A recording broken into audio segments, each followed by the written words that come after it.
Welcome to our channel, where we share powerful life stories that inspire and teach valuable lessons. In today's story, we follow Jack, a quiet, unassuming man who, after being mistreated at a car dealership, decides to take matters into his own hands. What begins as a humiliating experience soon transforms into a powerful tale of humility, respect, and the profound impact of kindness. Jack's journey shows us how true wealth isn't measured by money or possessions, but by how we treat others. Stay with us as we dive into this unforgettable story. Don't forget to subscribe and begin today's journey with us. Jack Thomas was not a man who sought attention. He had always preferred the quiet solitude of his modest life. A life built not on wealth or grand displays, but on careful decisions, a steady hand, and the satisfaction of simple pleasures. He had worked hard for everything he owned, but he never saw the need to flaunt it. Today, however, Jack found himself in a car dealership, a place so far removed from his usual haunts that he almost felt out of place. The morning was chilly, with a crisp breeze biting at his face as he stepped out of his old sedan. Its blue paint now faded by time. His car, though reliable, had served him well for nearly a decade. It had become more than just a vehicle, it was a companion, a constant presence in his life. But it was time for a change. The sedan was old, and it had begun to show its age. So, Jack decided to treat himself to something newer, something that might bring a little more comfort to his daily routines. He wasn't after the latest model or the flashiest car. No, he simply wanted something that would do its job well. Something he could count on for years to come. He stepped into the dealership with a sense of quiet determination. The showroom was modern, sleek, with polished floors and bright lighting that made the cars gleam like jewels in their cages. Jack, however, was not impressed by the luxury or opulence around him. It was all just shiny surfaces and glitzy advertisements. He was looking for something much simpler. Dressed in his old coat and worn shoes, Jack immediately felt like he was out of place. The salespeople, suited up in their sharp, professional attire, moved swiftly through the showroom, their eyes rarely lingering on anyone who didn't look like they could afford to buy the expensive vehicles on display. He knew the unspoken rules of this world. Appearance mattered more than anything. And Jack's modest clothing, along with the weathered features of his face, told them all they needed to know. He wandered through the rows of cars, admiring their smooth, sleek bodies and the promise of comfort they offered. He ran his hand along the surface of a shiny black sedan that caught his eye. It was the kind of car that would serve him well, he thought. It wasn't too flashy, but it had an elegance to it. As he stood there, imagining himself behind the wheel, he could feel the eyes of the staff on him. Well, at least, he could feel the lack of attention. No one approached him. No one offered assistance. It wasn't that Jack hadn't experienced indifference before. He was no stranger to being overlooked, to being underestimated. But the sheer dismissiveness of the staff here was almost palpable. He watched as two young customers, dressed in designer suits, were immediately greeted by a salesman who escorted them with a practiced smile toward the most expensive models on display. Meanwhile, Jack stood there, unnoticed, his presence ignored as if he didn't exist. One salesman, a young man with slicked back hair and an overly confident smirk, briefly met Jack's eyes as he walked by. But before Jack could even raise a finger to greet him, the salesman quickly turned his attention to the well-dressed couple who had entered just moments before. The change in focus was subtle, but it didn't escape Jack's notice. It was the kind of glance that said it all: "You don't belong here." The whispers among the staff were hardly subtle, and Jack could hear bits of conversation in the background, laced with mocking tones. One of the salesmen muttered under his breath, followed by a faint chuckle, "Wasting time on window shoppers." The words stung, even though Jack had expected something like this. Still, it hurt. Despite the coldness he felt from the staff, Jack remained patient. He stood by the shiny black sedan for what felt like an eternity. his hand resting on its smooth surface as he imagined the freedom it could bring. 20 minutes passed. Maybe more. The staff continued to chat among themselves, completely oblivious to him. But Jack wasn't in a hurry. He had all the time in the world to make a decision. Or so he thought. Finally, a quiet frustration began to bubble inside him. He had done everything right. He had walked into the dealership with the intent to purchase. But here he was, completely ignored. It was as though his modest appearance had rendered him invisible. As though the simple act of wanting to buy a car wasn't enough to warrant the courtesy of assistance.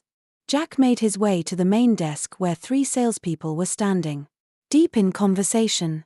He cleared his throat softly, his voice steady but tinged with a growing frustration. "Excuse me," he said politely. "I'm interested in purchasing one of your vehicles. Could someone assist me?" One of the men, the same young salesman who had earlier brushed him off, barely looked up from his phone. "We're a bit busy at the moment," he said dismissively.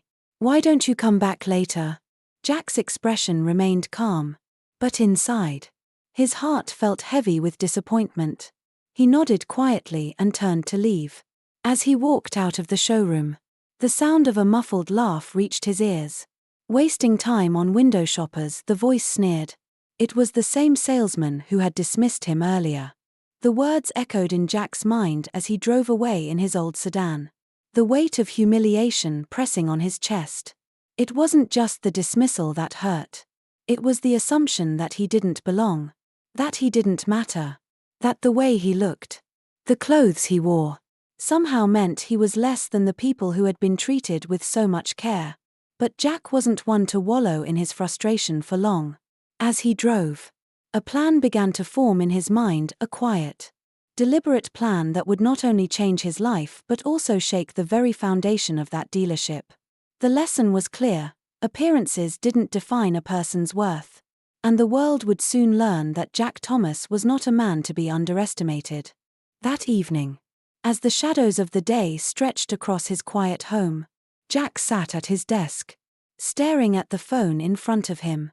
He had already made the decision.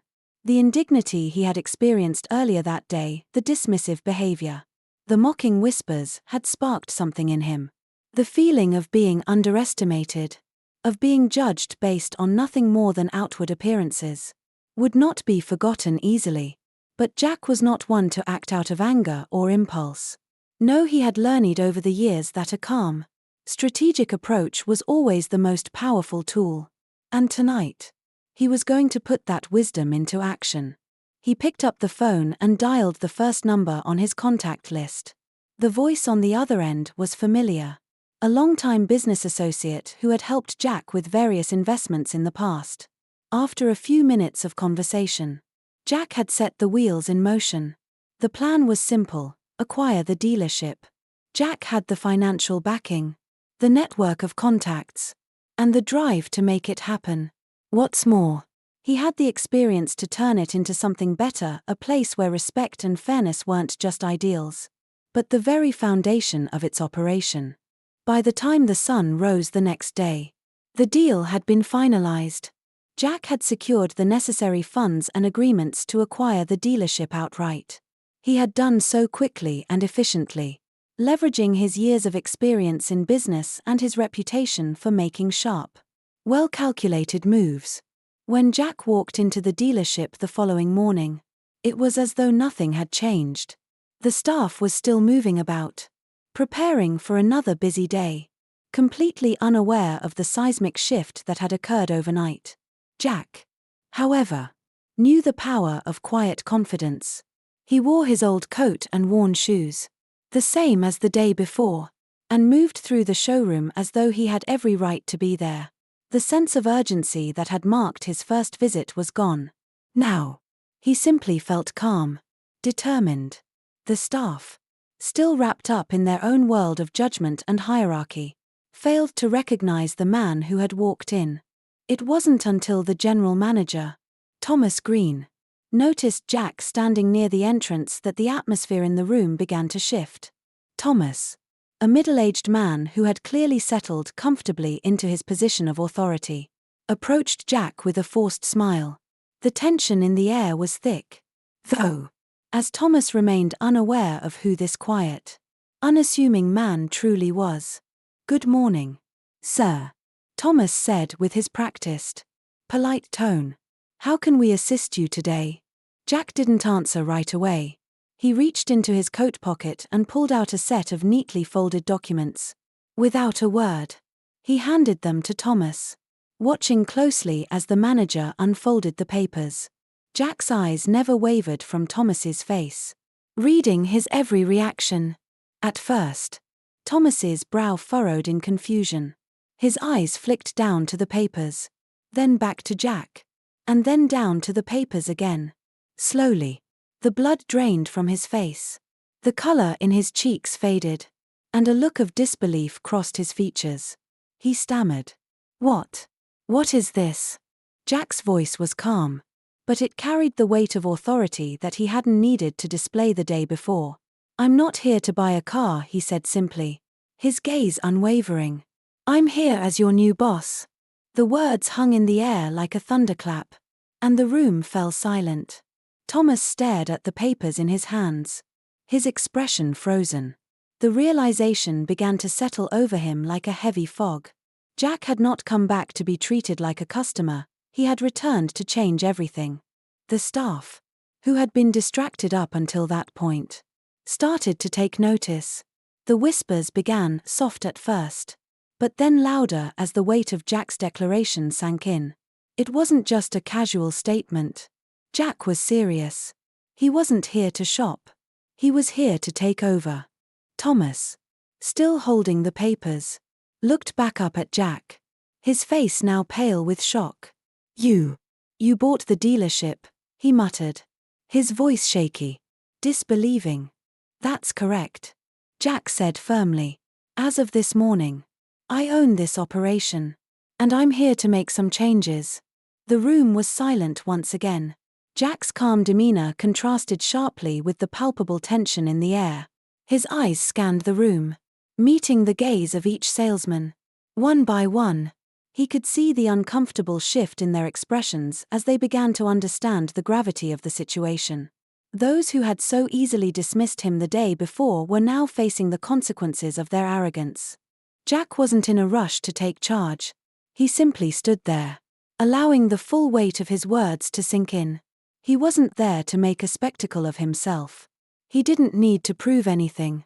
He was already in control, and he would lead with quiet strength, compassion, and fairness. As the silence in the showroom stretched on, Jack could feel the weight of the moment settling over him. He wasn't there for revenge, he wasn't there to make enemies.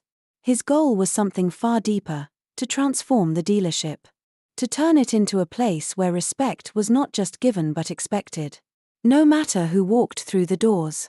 He took a deep breath, his steady gaze sweeping over the room once more. The salespeople, who had spent so much of their time judging others based on appearance, now felt the sting of their own biases. The man who had dismissed him the day before, Garrett Blake, shifted uneasily under Jack's unwavering stare. The self-assured smirk that had defined Garrett's persona was gone, replaced by an uncertain frown. It was clear now that Jack was not someone to be trifled with. "Thomas," Jack said, his voice calm but firm, "you're fired." Thomas blinked, momentarily stunned by the words. He had assumed, like the others, that Jack was just another unimportant figure passing through. He stammered, his face flushed with disbelief. "Fired? You can't be serious. You can't." "I'm very serious," Jack interrupted. His voice was quiet, but there was no mistaking the authority in it. "Your leadership has fostered a culture of arrogance, of treating people as less than. That ends now." Jack could see the disbelief in Thomas's eyes, but it didn't faze him. The damage was already done. The dealership needed a new direction, and Thomas, for all his experience, was not the one to lead it. He had allowed a toxic atmosphere to fester, one that hurt not only the customers but the very people working for him. Now, Jack would be the one to reset the culture, to build a foundation of empathy and respect. As Thomas stood there, jaw slack, Jack turned his attention to the other staff. The way you treat people matters. Yesterday, I was treated with disdain because of the way I looked. Today, I'm here to make sure that never happens again. Garrett, who had earlier made the mistake of assuming Jack's worth based solely on his appearance, tried to protest. But he began. But Jack cut him off, his eyes narrowing. Garrett Blake, Jack said, locking eyes with the young salesman. You showed me exactly the attitude this dealership will no longer tolerate. Pack your things and leave. Garrett's face went pale. He opened his mouth, but no words came out. His cocky demeanor had evaporated entirely, and he knew better than to argue with Jack. Wordlessly, he turned and walked toward the back office to gather his belongings. Jack's gaze swept across the room once again, taking in the various salespeople who had, at one point or another, judged him. Their expressions ranged from nervousness to outright panic. Jack didn't take any joy in their discomfort. This wasn't a moment to gloat. It was simply the consequence of their actions. But Jack wasn't just here to remove those who had failed. He was here to build something better. And he knew that he couldn't do it alone. There was one person who had stood out to him the day before. A young woman named Laura Bennett. Unlike the others, she had offered him a warm smile. A small act of kindness in a sea of indifference. Laura had seen him as a person, not just as a customer to be judged. Laura Bennett, Jack called out, his voice steady but warm. Laura's eyes widened as she stepped forward, her hands trembling slightly. She was only 6 months into her job, and she hadn't expected to be singled out, especially not in front of her colleagues. Yesterday, you were the only one who treated me with any decency, Jack continued. That means something to me. Starting today, you'll be the new floor manager. I trust you'll lead with fairness, with kindness, and with respect. Laura stood frozen for a moment, her mouth agape. She had never imagined anything like this happening. But, I've only been here for 6 months, she stammered. I'm not interested in seniority, Jack replied, his voice firm but encouraging. I'm interested in the kind of person you are. And you, Laura, have shown that you understand what matters. You understand that treating people right is the most important thing. As the room quieted, the remaining salespeople began to realize the gravity of the situation. The power had shifted, and Jack was now in charge. He wasn't there to play games, to punish people for his own amusement. He was there to make the dealership a place that reflected his values, respect, fairness, and empathy. And anyone who couldn't get on board with that vision would have no place in his new company. With a final glance at the room, Jack gave his final instructions. This dealership will no longer operate as it has in the past. I want every customer, regardless of their appearance or background, to feel valued. If you can't respect that, there's no place for you here. By the end of the day, nearly half of the staff had been dismissed. But Jack wasn't done. He made calls to people he knew, individuals who shared his values, and started bringing in replacements. He was building a team that would embody his vision. A team that would treat every customer, no matter who they were, with dignity and respect. As the day drew to a close, the dealership had already begun its transformation.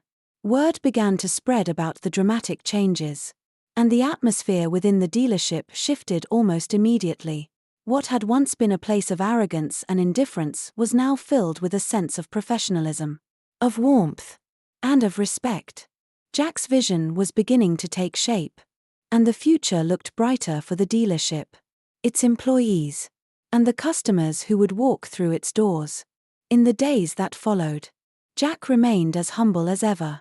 He didn't seek praise or recognition for the transformation he had orchestrated. For him, it wasn't about proving a point, it was about creating a place where people felt valued. A place where kindness and respect were more important than appearances. Where every customer mattered. and Jack was determined to make sure that vision was realized.